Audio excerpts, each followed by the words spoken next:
Hi. I wanted to just share something with you this morning about masks and about how my mind got changed about wearing masks, that maybe it will be helpful to you. I have hated wearing them. I don't like having my face covered up. I don't like not being able to see other people's faces.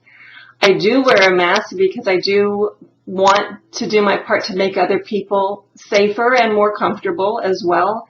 And so if that's something I can do for others, then that's something that seems a small thing to do for others, but that doesn't mean I like it. But a couple months ago, I had a dream, and in the dream I was speaking to this person that I understood in my dream to be an angel. And just bear with me on this. But in my dream, I was complaining to the angel about wearing a mask and about how much I hated them and about what a personal offense it was to have to cover my face or to see others' faces covered. And in the dream, the angel looked at me and he said, "Don't say that." He said, "It is of the Lord that you wear a mask."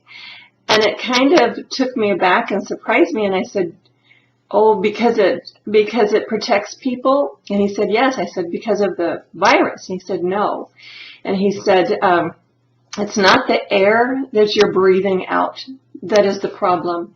He said, "It is the words that you're breathing out that is the problem."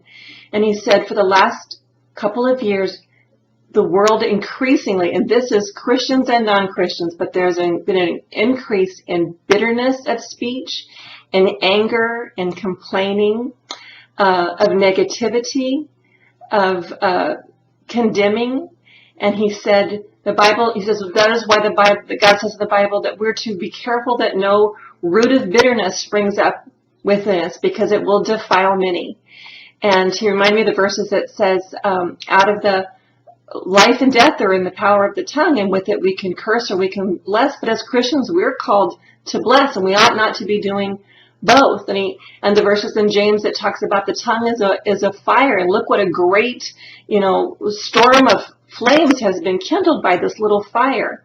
And it really convicted me. And he said, "It is of the Lord that you cover your mouth," and that he said not to filter your breath, to filter your speech and your words, that people need to be covering their mouths, because the words, he said, the words that you have spoken have literally polluted the atmosphere of the world and is making people sick.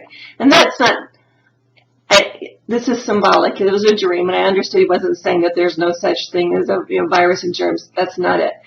But that the Lord, I felt like, was using this dream to speak to me about the importance and what our calling is of covering our mouths and filtering our speech with grace. The Bible says, "Let no corrupt communication proceed out of your mouth, but that which is good, that it may edify others and minister grace to the hearers." And I thought that's a pretty high standard, but that is our calling as believers. And that after, when I woke up from that dream, it really stuck with me. I've thought about it a lot. And so for me personally, it has changed the way I look at wearing a mask. Do I love it? I do not love it. But every time I put one on, I think about that. I think about, let this be my reminder to cover my mouth and to filter my speech and to make sure the things that I speak are things that are tending to life and are blessing the other person. There's enough out there that is endangering people and hurting them. I need to be one that is speaking life and hope and faith and truth and blessing.